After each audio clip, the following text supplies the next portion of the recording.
Hello, this is Jerzy Gizinski again. I would like to demonstrate another one of my gadgets tonight. This is a martial arts action and reaction timer combined with other timers and a clock on top of it. Let's not waste the time and try to turn it on. It's powered up from a small 5-volt switching power supply, and it has different functions. Main function for it, it's a action and reaction timer. In order to measure the reaction timer, you have to have a shock detector that's concealed in this punch bag. It's a punch target actually. So I have to plug that one in.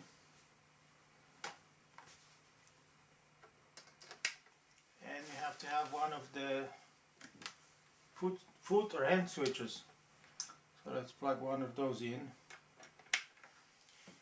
And this is one of the switches. So now how that works. When you press the switch with foot or with your hand, the display will say I'm ready, and then you have to let the hand go and hit the punch target. And this will display the time. If you can do it much quicker, then it will display in milliseconds. If it's more than 3 seconds, it will give you a timeout. That's action timer. The reaction timer is when you flip this to switch to reaction mode, and then you will respond to sound and light. There is a row of high intensity red Cree LEDs that will give you some kind of delay, that we'll talk about it. And you have to press the button you are ready. When you let go, it will give you some delay, and then you have to punch, and it will measure your reaction time. You have different modes, and you can have it as a slow or fast or medium with the different settings. Ready? That's medium. So it'll give you guaranteed delay, and then within 1 second or 2 seconds or 3 seconds at random it will produce the light pulse, and then you have to hit the punch target, and it will display the milliseconds. On top of it, it will allow you to undergo the training sequence. Let's put that switch down. When you trigger it, sequence, that's going to be 10 in sequence right now. And you have to keep punching the target. 1, 1.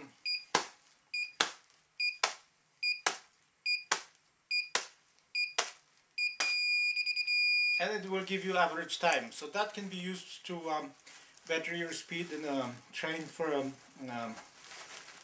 to improve your reaction time. As an extra mode, it has because you have hardware already in with the display and everything. So you have timers, and then you have up timer or down timer.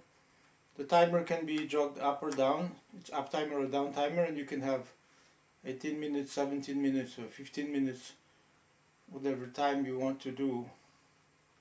If you press start, it will start timing. If you go to up timer, this will be 45 minutes, and then you can get it down, or you can get it up. Let's get it down to 1 minute and show you how that works. So you can have some exercise or run around the dojo, or you can have a quick sparring 5 minutes, and it will, let's say 5, 6, 4, 3, 2, 1. Up timer. When you press start, it will count out 1 minute, and then it will give you the light signal and sound to signal the stop, the expiration of the timer. Or a down timer is going to be the same, it's just different. So we can wait 1 minute. It's been in the making for like 6 months, I think, by now. One of my karate friends asked me about it some long time ago, so I said, okay, that's easier said than done. We have to get the processor with a couple of fast timers, get the display, but with the shock sensor, I didn't know whether to try to accelerometers or just the shock sensors. I ended up potting one of the shock sensors. Let me take it apart as soon as this expires and shows you how that works. there is, besides this timer, up-down timer and reaction timer, action timer, in the training mode, there is a regular clock with a DS1302. Okay, so that's timer expired. Another one of the feature is clock, and that's dimmable. Will have 24-hour or 12-hour mode. So right now it's at 10 o'clock PM, and it has a date and time. So it's April 21st tonight, and probably should take it apart and show you how that works.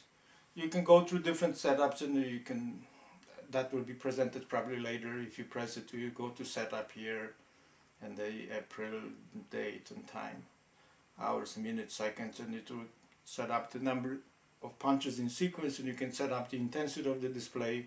This is dimmable display also, so it will react to darker in the room, it will be darker, or brighter, it will be brighter. Okay, let's shut it down and take it apart, and I'll show you a few words how I came about engineering this thing, because it took me a couple of tries to get it right. The whole thing runs with a switcher, that's a 5-volt switcher. It's not very expensive. Has a foot or hand switches, couple of those. It's a mono jack,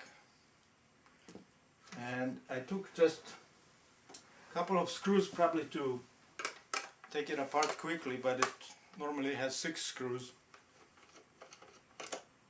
So I'll take it apart, I'll show you how it's built.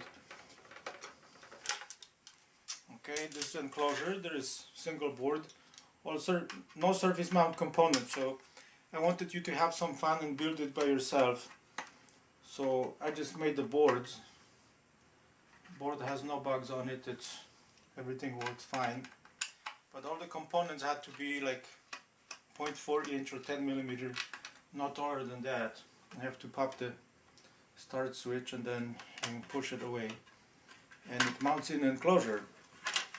So this is the board.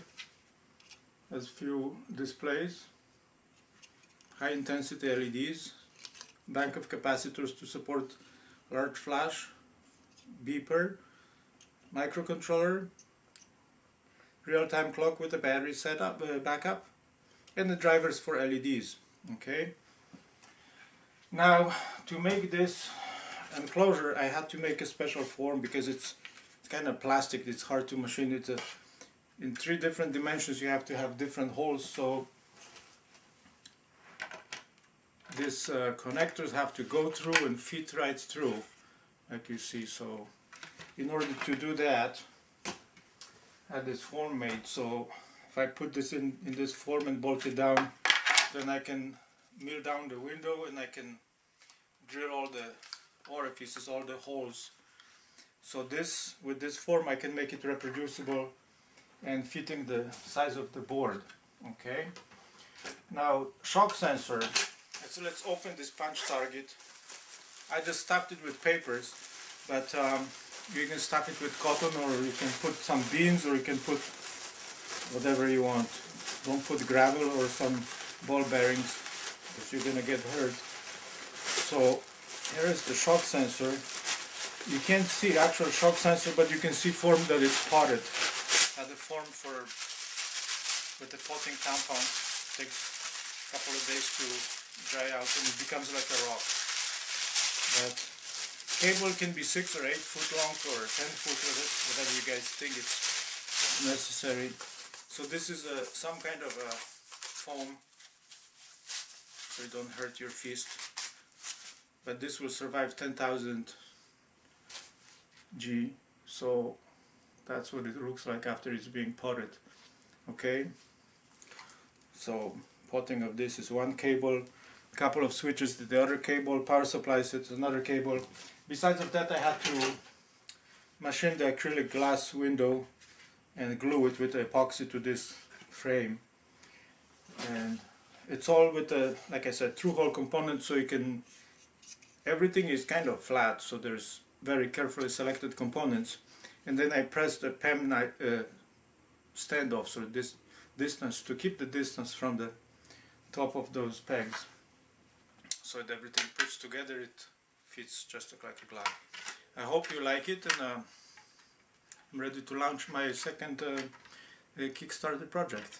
All right, bye.